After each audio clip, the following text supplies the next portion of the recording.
In a recent workshop, I discussed the print and color management functions of ACDSee. This tutorial summarizes those discussions specifically for the printer dialog. In ACDSee, when you go to print an image, by navigating to File and Print, a box will appear that allows you to make a series of changes. The left side of this box simply handles the printed size of your image and any captioning or text that you want to appear at the bottom or top of it. The right side of this box handles basic printer settings like which printer you're using, the orientation of it, the paper size you're using, and resolution. The second menu, called Page Settings, handles mostly margins, and the third menu option handles last-minute exposure, contrast, and sharpness adjustments.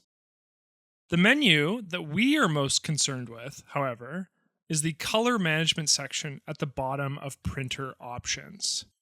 This window handles how you want to manage colors in ACDSee through the printing process.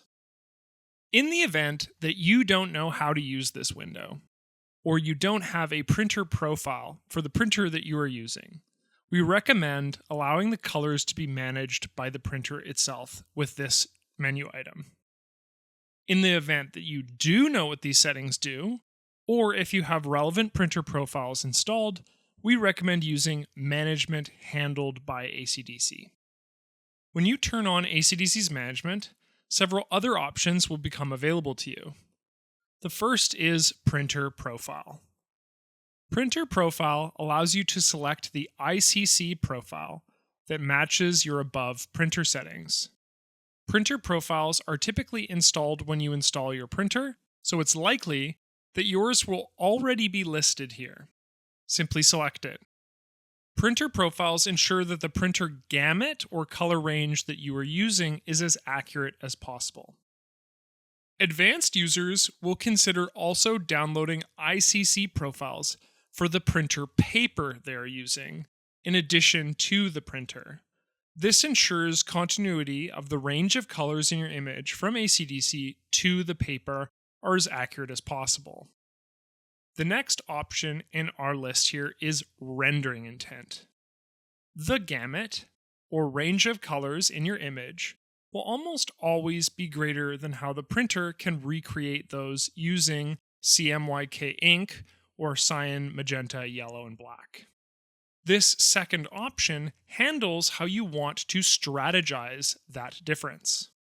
There are 4 options, but we only really recommend 2. You can find out more about these rendering intents from the link in the description. We recommend that you use either perceptual or relative colorimetric intents. Perceptual will compress all the colors in your image's gamut into the CMYK gamut managed by the printer.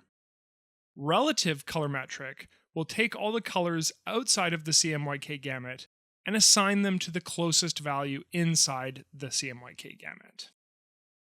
In short, relative colorimetric preserves in-gamut colors better, while perceptual handles the smoothness of transitions between colors better.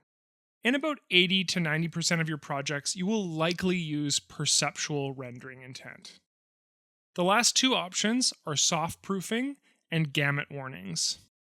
Soft proofing simply allows you to preview what the output would be like in the center preview image here using the selected printer profile.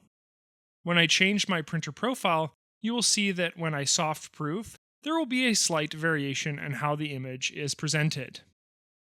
Gamut warnings show where loss will occur between the color ranges in my image handled by ACDSee and the printer. If the printer profile and paper profiles are installed and selected, and I have selected a good rendering intent, the color management will likely be better than just the ones handled by the printer on its own.